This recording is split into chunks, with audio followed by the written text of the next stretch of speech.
Pain. That's the last thing I remember feeling before I slipped into unconsciousness. I felt weak and limp, which is something I never felt before, nor do I ever want to feel again. How did I get myself in this situation? I asked myself. I'm not dead, am I? As time passed, I began to feel again.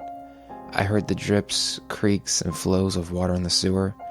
I smelled the always, and somewhat nauseating, pizza stink that wafts through the lair.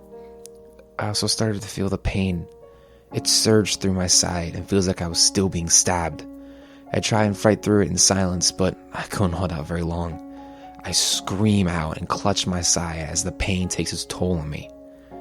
Just then, I saw Raph and Don burst through the door and sprint over to me. "What's happening to her, Don?" he asked in terror. "The pain medicine probably wore off. She's reacting to the wound again." "Hold her down or her stitches will tear," Donnie retorted. I've never seen Raph like this before. He looks scared and desperate, like something he cared about died. After a few minutes, the morphine that Donnie gave me started to set in, and the pain started to disappear. I sat up on the bed they laid on me on. I asked them what happened. "We were out on patrol and we got ambushed by the Foot and Karai," Raph started. "Somehow she found out that I was making a retro-mutagen and she wanted to steal it from us and give it to Shredder," Donnie added.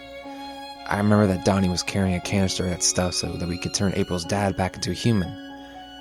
Anyways, we were fighting them and I hear you yell, "Watch out," I interrupted. I yelled "watch out" because I saw that she was about to stab you with her katana. I also remember running over and pushing you out of the way, but after that it was all a big blur. Raph lowered his head and I could hear the faint sound of him starting to snivel. "Don, can you leave me and Raph alone for a second?" He nodded and gave me a pack of ice before he walked out.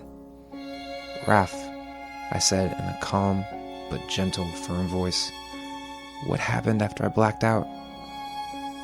"I saw the blade go through you," he choked out. Karai laughed as he pulled the blade out of you and kicked you to the side. "I wanted to tear her apart for what she did, but Leo called a retreat after he saw what happened to you." He teared up more.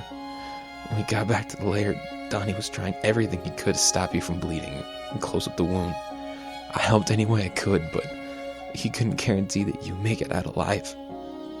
I sat up, ignoring the pain it caused, and put my hands on his shoulder. "Raph, why are you crying?" "I'm okay. A little worse for wear, but okay." "Because I didn't want you to die for me," he cried, leaning into my chest and holding me tight. I've never seen him like this. This big, tough guy I've gotten to know over the last few months has a soft side that cares about me so much.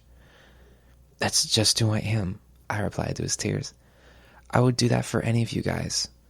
You are very important to me, so much that I would lay my own life down because you can accomplish so much more good than I ever could." He lifted his head and cracked a tiny smile. "Thanks, but you are more important to me too. You just don't know." "Then show me," I replied, having a faint idea as to where this conversation was going. My wish was granted when he pulled me in and gave me a kiss. I felt all of him in that little kiss. I felt the anger towards Karai for what she did. I felt the sadness for me struggling to cling to life. And I felt the love that he has.